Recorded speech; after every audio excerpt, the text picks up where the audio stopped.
پیر ظہیر الحسن شاہ کے تناظر میں ہے۔ اب باب الاسلام سندھ حافظ سعد حسین رضوی کراچی میں ہے، اور ساتھ ہی الطاف حسین کی ایک آڈیو آ گئی ہے جس میں ایم کیو ایم کے بانی الطاف حسین لندن میں بیٹھ کر ترغیب دے رہے ہیں اور یہ کہہ رہے ہیں کہ مزاحمت کا راستہ آپ لوگوں کو اپنانا چاہیے،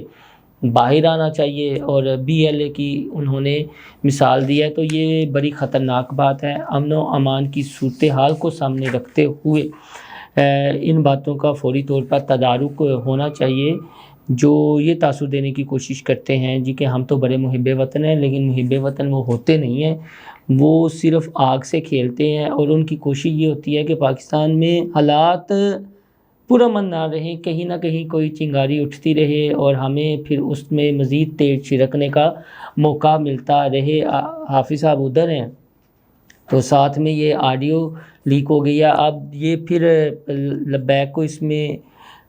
گردا جائے گا تھوڑا سا اپنے انداز میں کہ دیکھو جی یہ بھی تو کر دے پے نے نا،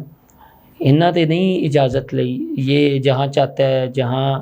ان کی مرضی ہوتی ہے یہ کر لیتے ہیں، احتجاج کر لیتے ہیں، دھرنا دے لیتے ہیں، ریلیاں نکال لیتے ہیں، وہاں پر میدان سجا لیتے ہیں۔ تو اس طرح کا اب یہ معاملہ ہونے جا رہا ہے۔ میرے خیال میں جو الطاف بھائی والی آڈیو آئی ہے اس کے بعد تو مزید کچھ شرپسندوں کے خلاف گرا تنگ کیا جائے گا، اور اس کی ایک کڑی پہلے یہ بتائی گئی تھی کہ یہ کراچی کے جو پروفیسر ریاض ہیں وہ ہیں، اور جو مخصوص جماعت کے پراپوگنڈسٹ ہیں جو پراپوگنڈا کرتے ہیں، ٹرولنگ کرتے ہیں، وہ یہ سارا کرتے ہیں۔ ایک تو یہ دوسرا نقطہ ہو گیا تھا میرے اس ویلاگ کا، اور تیسرا انتہائی اہم نقطہ وہ یہ ہے کہ یہ جو پرو ڈالرز ہیں نا، ہمارے یہاں پر بدقسمتی یہ ہے کہ فکری بددیانتی کی انتہا ہے۔ اگر کوئی اینٹی عمران ہے تو وہ ایکسٹریم اینٹی عمران ہے، اگر کوئی عمران خان کے حق میں ہے تو وہ ایکسٹریم لیول پر حق پہ ہے۔ جو اینٹی عمران ہے وہ بھی پیسے پکڑ کر تجزیہ کرتا ہے اور رائے عامہ ہموار کرنے کی کوشش کرتا ہے کہ بغض رکھتا ہے، پیچھے گیم ساری اس کی ہے۔ جو پرو ڈالرز ہیں وہ ایویں ہی سبق باغ دکھاتے ہیں،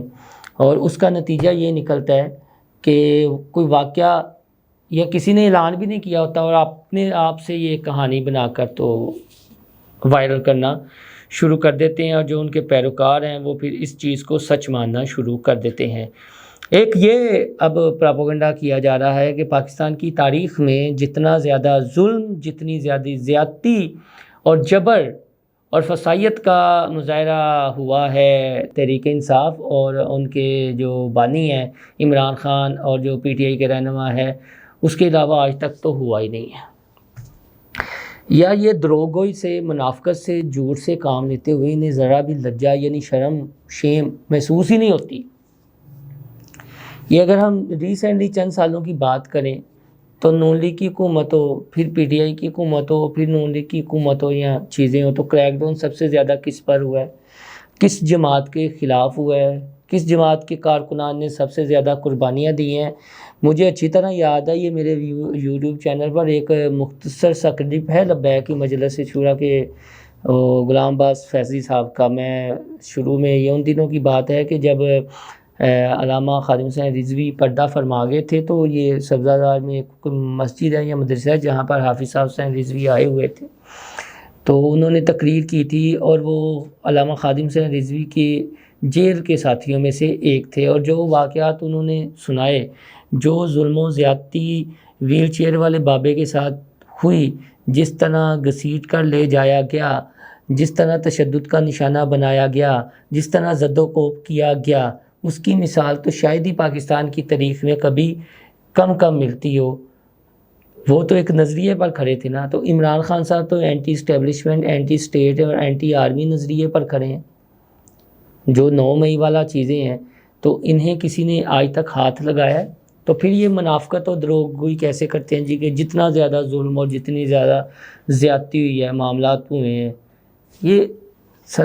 دن کی روشنی میں نا سفید جھوٹ بولنے کی عادی ہو چکے ہیں۔ میں جذباتی نہیں ہونا چاہتا، لیکن جب حقائق مسک کرنے کی کوشش کی جاتی ہے تو پھر ہم جیسوں کو ہم چاہتے ہیں کہ حقائق تو کم از کم درست رہیں، جس کا جو کریڈر بنتا ہے۔ ٹھیک ہے، آپ کی کسی سے محبت ہے، آپ کا اس سے مفاد جڑا ہوا ہے، وہ ایک الگ میٹر ہے، لیکن آپ ایک صحافی بھی تو ہیں نا، آپ تاریخ کا درست جائزہ تو لے سکتے ہیں، یا جنہیں نواز شریف صاحب سے محبت ہے یا ادھر ہے وہ انہوں نے مہاتما کنسیڈر کری جان گے۔ یہ جو معاملہ چند سالوں میں ہوا ہے، احسن اقبال صاحب کا جاتے ہوئے ایک بار کلپ میں سن رہا تھا قومی اسمبلی کا، اور انہوں نے یہ کہا جی کہ جب یہ ختم نبوت کے جو حلف نامہ تھا اس میں نقب زنی والا معاملہ ہوا تو شفقت محمود تھے، شیریں مزاری تھی، سابق صدر مملکت ڈاکٹر عارف علوی تھے۔ میں ڈیٹیل سے اس کے ساتھ بات کر چکا ہوں، 3 دفعہ میں نے یہ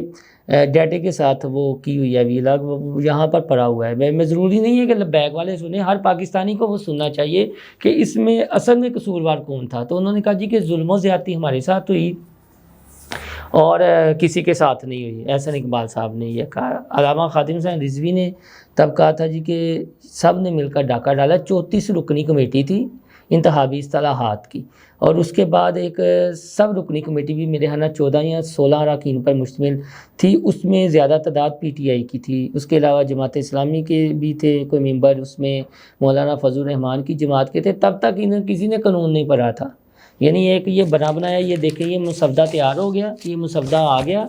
ٹیبل پر رکھ دیا، اور سینٹ میں حافظ عبداللہ نے اسے اپوائنٹ آؤٹ کیا، اور قومی اسمبلی میں شیر رشید صاحب نے، وہ تو ہے۔ فائدہ الٹیمیٹلی اس کا کس کو ہوا کہ 17 میں معاملہ ہوا اور 18 میں پھر پی ٹی آئی کی حکومت بن گئی، تو انہوں نے بھی اس حوالے سے کچھ نہ کیا۔ لیکن وہ جو اس کمیٹی کے تھے نا، چاہے اپوزیشن میں تھے، بعد میں حکمران بن گئے، انہوں نے عہدے ضرور انجوائے کیے، لیکن آج تک جو راجہ ظفر الحق کی سربراہی میں کمیٹی نے رپورٹ پیش کرنی تھی، چلیں زید احمد نے اس وقت ان سے استعفیٰ لے لیا گیا 27 نومبر 2017 کو جب یہ معاملہ ہوا، اس وقت آرمی چیف جنرل باجوہ تھے۔ یہ کہانی ہے، میں ڈیٹیل اس کی بہت جلد اپلوڈ کرنے والا ہوں بڑی تفصیل کے ساتھ کہ کیا ہوا تھا اور اس کے بعد کیا ہوتا رہا ہے۔ لیکن یہ جو دروغگوئی سے کام لیتے ہیں نا، صحافی فکری بددیانتی کرتے ہیں، اب انہیں سوچیں، پہچانیں، اور جہاں پر آپ کو لگے حقائق میں کوئی مس کر رہا ہوں نا، تو مجھے بھی آپ میری رہنمائی فرما سکتے ہیں۔ لیکن یہ نہیں ہونا چاہیے کہ یار جس کا جو کریڈٹ ہے، جس کے ساتھ جو کچھ ہوا ہے، آپ اس کو نظر انداز کر دیں۔ جب یہ وہی ہے نا، وہ پرو ڈالرز جب لبیک پر پی ٹی آئی کی حکومت میں کریک ڈاؤن ہو رہا تھا، یہ کہتے ہیں انہوں نے تون کے رکھو، یہ کیا یہ اسٹیٹ کے خلاف چل رہے ہیں۔ تو اب جو کچھ ہوا ہے تو یہ ان کے ہمدرد بن کر سامنے آ رہے ہیں۔ انہیں اپنے اپنے گریبانوں میں سوچنا چاہیے۔ جو الطاف حسین کی آڈیو آئی ہے اس کو سنجیدگی سے لینا چاہیے، اور پریکاشنری میئرز کیے بھی جا رہے ہیں اور مزید ہونے چاہیے۔ جو اس کینڈے میں آتا ہے نا، انہیں قرار واقعی سزا ضرور ملنی چاہیے۔ دوستو، آپ ہمارا چینل انسائیڈ اسٹوری لائک اور سبسکرائب کرنا نہ بھولیے گا، یاد سے بیل آئیکن کا بٹن بھی دبا لیجیے گا، اور اس کو اپنے دوستوں کے ساتھ زیادہ سے زیادہ شیئر کیجیے گا۔ اللہ حافظ۔